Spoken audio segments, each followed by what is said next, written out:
guys, welcome back to another episode of the Spin Cycle podcast. I'm your host, Kiera McKinney, and we've got a lot to get into today, so let's get started. It turns out that I chose quite a week to start a Taylor Swift podcast.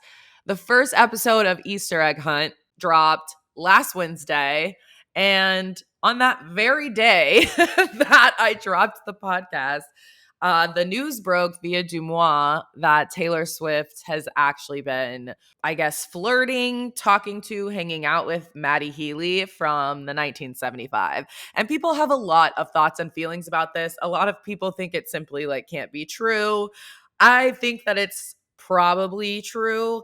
I just also think it's probably very fresh and not serious. And I have a feeling that this is going to be similar to the Harry Styles romance that was just kind of short-lived and kind of a blip that everybody maybe not everybody, I tend to forget about whenever they're photographed at the Grammys together and people are friendly exes. I'm yeah, they're friendly because they were I don't think you can even call them exes. They would just briefly saw each other. I don't think that seeing each other counts as being an ex personally. So I kind of expect this to fizzle out, honestly. And we know that Taylor Swift loves a rebound, But in addition, not only did we find out that she is potentially seeing Matty Healy, which we'll get into in a second, but we also found out that she is releasing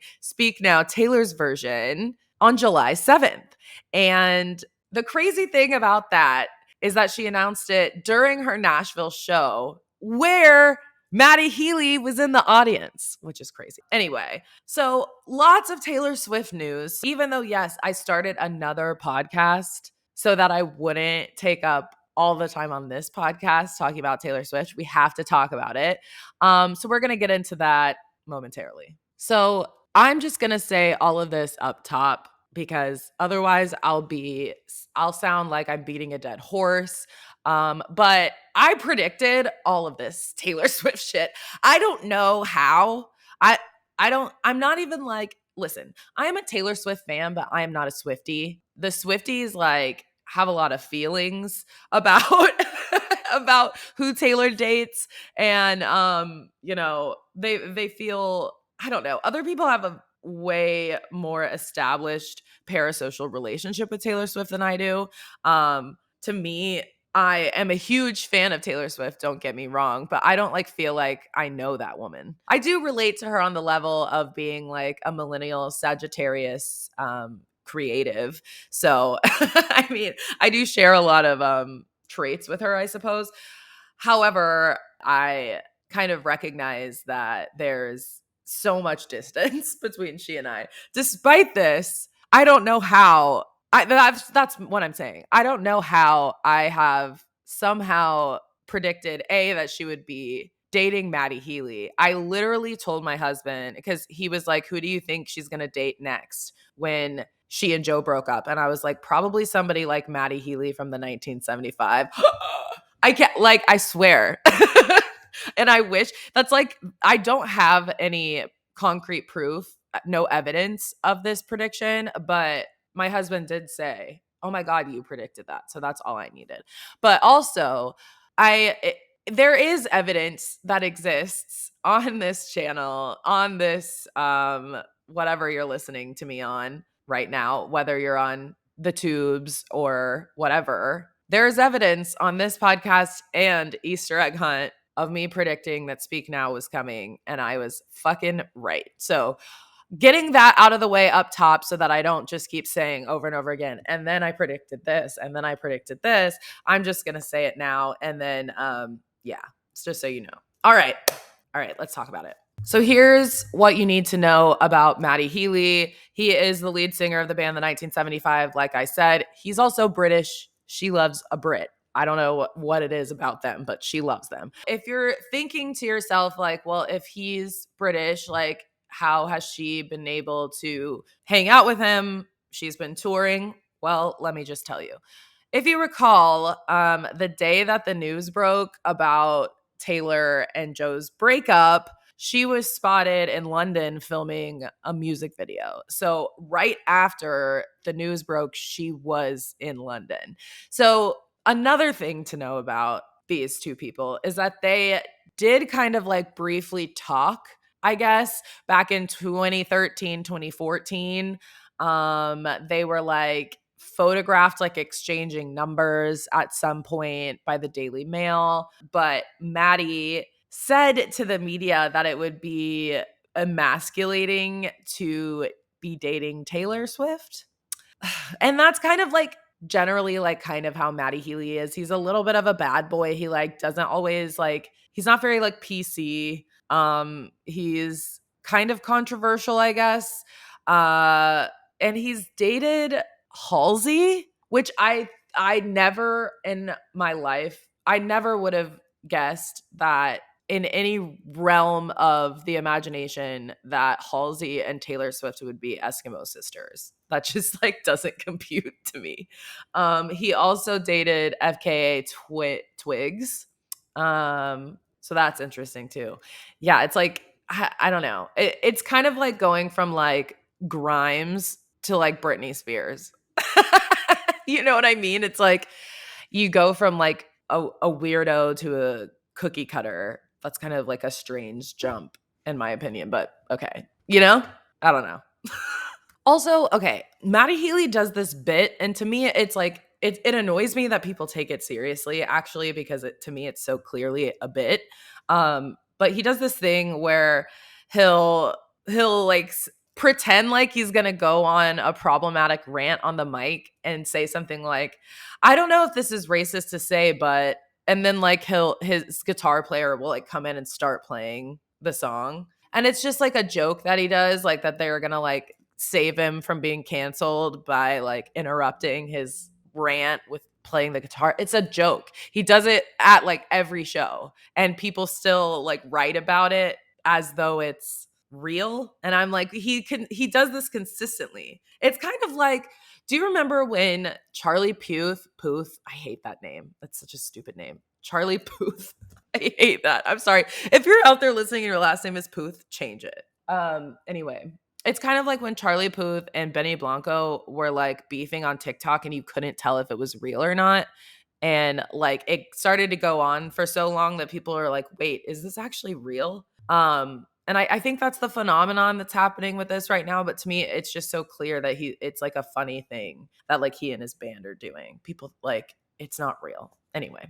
So Matty and Taylor allegedly talking, and at the Nashville show, I believe on Friday the 6th, Matty appeared in the audience. But it's important to note that he is friends with Phoebe Bridgers, who started her leg of opening for Taylor this weekend in Nashville. So, the argument could be made that he was like so showing support for his friend. However, I think it's like both. I do think that the connection between Taylor and Matty is probably Phoebe. Like that's probably who how they like started talking again. I would definitely believe that. That's speculation, of course, but either that or like I could also see him like reaching out after he heard about the breakup and just being like, "Hey, like hope you're doing all right." And she was like, "Thanks, like want to hang out?" I don't know.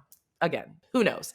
But their reconnection makes sense given the Phoebe of it all. So he was at the show in the audience, and then the next night on Saturday night, he played with Phoebe. So again, like he's signaling that he's there for Phoebe, but that doesn't mean that he and Taylor aren't a thing. I don't know. It's all weird. So there's not that much that you really need to know about that. Basically, like it's just like a rumor. All of the like music industry insiders apparently like know about it. It's like a thing, but there's not much else to talk about. So Taylor announced Speak Now. Taylor's version is coming, like I said, July 9th. I'm so excited for that. She also said that there would be 6 songs from the vault. I can't wait to hear the Vault songs, especially because all of these were songs that were written solely by Taylor. So if you don't know, Speak Now is Taylor's only like totally self-written album with no co-writers. A lot of times she writes alongside a co-writer, which apparently a lot of people, like, for some reason, like, look down upon her for that, and she was criticized for that after Fearless, and so she wanted to like prove that she can write, so that's how we got Speak Now. And honestly, like, I think it's one of her like best, most cohesive albums, like from the early stages of her career. So yeah, so I'm excited to hear the songs from the Vault, because I think it's gonna give us kind of a clearer picture of the John Mayer situation. And I want like eyes and ears on John Mayer at all times between now and July, because that man, oh God, he's gonna be he's gonna be the number one most hated man in America once again. Um, Move over, Jake Gyllenhaal. It's John Mayer time. So 6 songs from the Vault, and yeah, that's all I have to say about that. I don't know. Stay tuned for more on this. Of course, this will be like a big theme of the June episode of Easter Egg Hunt. I'm only doing that podcast monthly. So make sure to go subscribe to that podcast as well, so that you get notified when new episodes drop the first Wednesday of every month. So stay tuned for more Speak Now Taylor's version stuff. In other news, Khloe Kardashian finally announced her baby boy's name, which is Tatum Robert. I am so relieved to find out she did not name that baby Tristan Jr. I was so worried that she was going to do that. And yeah, pretty underwhelming. I think that it's so funny to me when celebrities like hide their baby's name for a long time and then they like drop it and expect it to be like this bombshell, but it's like, we have not cared for so long. Like, you should have just told us. If you wanted us to care about it, you should have told us, when the baby was born. Don't make us wait that long. That's so insulting. Like, how you expected us to be on pins and needles for what, a year almost? You want us to be on pins and needles for a year? What is up with them waiting till their kid like turns 1 to tell people their name? It's so weird. I just don't understand the celebrity phenomenon with the name hiding thing. I understand them not posting pictures of their kids for 7 million people to see or whatever, but the name, I don't have the patience for that. But yeah, pretty underwhelming news. Tatum Robert. I like the name Tatum, actually. And I think that it's probably the most normal Kardashian name since like Penelope. So good for her. So Ed Sheeran won his copyright case. He was sued by the family of Marvin Gaye, like his estate, basically for quote unquote striking similarities to Marvin Gaye's song "Let's Get It On," which I personally have always been so confused by. I never really understood. I never understood the correlation between the two songs. To me, they're wildly different. But he was sued by that estate, and during the lawsuit, which he had to miss his grandma's funeral to be in court, which is terribly sad. But he said on the stand or in a deposition, something like that, he told the court that if he lost, he was going to quit music. And like, dude, I understand. I understand that it's frustrating to be accused of like ripping someone off when it's, a big accomplishment and something you're really proud of is like questioned. The integrity of it is questioned. I understand that that's, really frustrating and insulting and all those different things. However, I think that being like, well, I'm just gonna like give up my entire career over this one obstacle is so silly. I mean, artists get sued all the time about like over things like this. That it happens all the time. Like, you're not special, Ed Sheeran. It just was so frustrating. But he ended up winning, and by winning, he was found basically not liable. And he and the plaintiff actually like exchange a hug after, so all is good. And we get to keep Ed Sheeran for now. But yeah, I just thought that was so bratty. My husband asked me what I thought about it. He was like, so what do you think about Ed Sheeran saying he was going to quit music if he lost this case? I was like, it just sounds bratty as fuck to me. It's just a little spoiled rich kid thing to say. Like, oh, I've made enough money now, so I'm going to just give up my career because one thing happened that I didn't like. I just don't have patience for that. England officially has the new king and queen. King Charles III was crowned alongside his wife Camilla, and Prince Harry did attend, sans Meghan Markle, and was seated in the third row, 2 rows behind his brother at the coronation. He sat alone and he didn't take any pictures with the royal family. William and Kate took their kids back to Buckingham Palace and were like photographed on the balcony as a family. And Prince Harry just like flew into London the day before the ceremony, stayed for the coronation, and then literally like left and got on a plane right after the ceremony. Granted, the ceremony took place on his son's 4th birthday. So that's probably part of the reason that he jetted back so quickly. But also, of course, like the memoir stuff is still like boiling beneath the surface. But it's so funny to like read about all of this to me because it seems so like normal. It's like hearing about like your cousins and like who's not talking to whom and who isn't showing up at grandma's for Thanksgiving or, whatever. It's so just like normal family dynamics. And it's funny to see this kind of thing play out on such a like extreme scale or like with such stakes.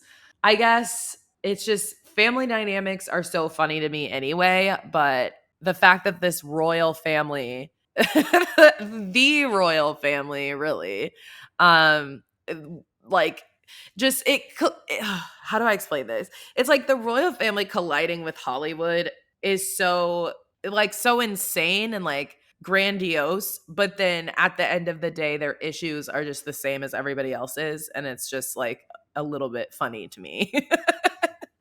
But anyway, so Prince Harry, he was not like involved in the ceremony at all. He, like I said, he sat 3rd row, didn't get photographed officially with anyone, just kind of like spoke to his cousins and dipped out. So very underwhelming, but kind of nice. It was a nice gesture, I think, of him to do that, to like, fly across the world to be there for his dad for one day and then go back and celebrate his kid's birthday. I mean, like, what else can you do? I wonder I kind of wonder what the vibe is with Meghan right now. I do think it's really interesting that like he's the one who wrote this memoir, and yet everybody's so like angry at his wife, as though like she like held a gun to his head and was like telling him what to say in the memoir. I just think it's so funny. It's not funny, actually. It's fucked up, but it's the way it is. I can say that personally. It's, any decision that a man makes, that people in his life don't like, it's really easy for them to blame the wife. So I feel you, Megan. Solidarity. Mixed women married to white men. We're back with some Scandival updates. I gave y'all a break for a while, but things are heating up, so we've got to talk about it, okay? Don't get mad at me. Basically, if you're watching the show right now, knowing like everything that we know about Sandoval and Raquel, it's like kind of sickening to watch, truly. It's like kind of hard to stomach reality TV because you're so informed. But essentially everybody's kind of seeing the red flags with Tom and Raquel, and several people have approached Ariana about it at this point, and she's basically saying, like, I believe Tom, I trust Tom, I believe Raquel. I trust Raquel. I love them, and I'm not like really going to entertain this. I think she thought that I think she thought that they were kind of being like picked on, but because she was so like adamant and like so emphatic about the fact that she did not believe it, production and Andy Bravo, the Bravo team, is essentially saying that that's why, even though it was kind of happening in front of their faces, they're saying like, well, we were following Ariana's lead and she was not believing it, she wasn't buying into it, so we didn't either. Which is why it's insane to watch the show play out knowing what we know now, because they had gaslit and manipulated not just the cast members, but the crew and production too. So I think the level of manipulation surrounding this whole thing is, I think, what is captivating the public eye so much more than just the betrayal aspect of it. I think the links to which these people went to try and like get away with this, which I don't understand what they thought that like end game was. I don't know if like either of them, Tom or Raquel, like thought that they were gonna be together, or if they thought that it was just like a physical thing and that it was gonna like fizzle out and be over and like this dirty secret, or like I guess I just don't understand how else they thought this could have ended. And the leaked trailer, which was dropped this week. Nobody knows who the leak was, but somebody from the inside like dropped the finale trailer, and it shows Tom and Raquel after Scandival breaks embracing, and Raquel is like smiling at him saying like it all went so horribly wrong. And it's like, I don't really understand how else you could have seen this going. Like, how can you explain to me what things going right would have looked at like? Because I don't see it. I just don't see it. But I've seen a lot of people, stupid people, who are on the internet like, I don't understand why people are so obsessed with this Scandival stuff. Like, cheating happens, like it's not that big of a deal. It's not the end of the world. And it's like, yeah, cheating happens, but your castmate on a reality TV show over the last 8 to 10 years, who you've like taken in and given a place to stay when they broke off their engagement and things like that. Like, I don't it's different when that person sleeps with your partner that you've been with for over a decade.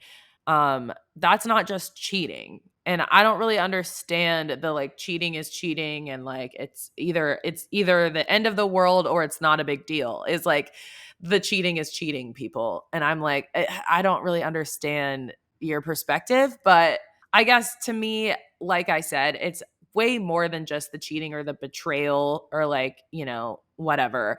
Sex is sex, but this was way more than that. And I think to have to like mourn two people that you thought you knew and that you trusted, and like, I don't know, I think that it's more about loss than it is about betrayal. And the people who don't understand that, I think, just lack empathy. So it seems like the way that things are going now, we're seeing the Tom and Raquel thing play out. Really, I like the way they're doing this, the way that they like didn't re-edit the episodes or anything. I like that they're showing the way that this unfolded kind of from everybody's perspective, and seeing the people who are like suspicious, the people who are brushing it off, and the people who are like teetering back and forth. Because I think for a long time people were like, okay, y'all are saying that you were blindsided, but it seems like y'all are really suspicious, so how are you blindsided if you like clearly saw the signs? But I think just the fact that they were so emphatic and creative in their lies, even though to me, Tom Sandoval is a really bad liar. He always like comes across as though he's like acting. Like it's even more theatrical than like a normal lie. You know, like a lie would be like I need to shut the fuck up. Also, Sandoval was always so harsh about the way that Kristen has treated him in the past and really like dismissive of any kind of actions that he's taken against others. And I'm really enjoying all of the recap. It's like they're doing like little flashbacks on the episodes that like show the ways that like Tom has like criticized others for doing the exact same thing that he is doing now. And I think that's also part of all of the cast members' anger toward him is that he's always been so deflective of any of his actions and like, but really, really quick to condemn others. And so I think seeing him do this and to Ariana, who's like kind of everyone's favorite, it's just like, it wasn't ever going to go over well. So I just don't know like what they expected. And I also just think that I don't know, again, the level of manipulation going so far to try and like trick the production and like, you know, when it's become a major storyline on the season and you still like you don't come clean until she finds something on your phone. I just think that's fucked. That's all I've got for you today. Make sure to go check out Easter Egg Hunt, a Taylor Swift podcast, wherever you get your podcasts and on the YouTube channel. Also, make sure to subscribe to the Substack and upgrade to paid for 30 days free if you sign up during all of May as a thank you for supporting over the last year of the Spin Cycle. Yeah, go do all that. Like, comment, subscribe, follow us on Instagram, and have a great week. I love you so much. Talk to you later. Bye.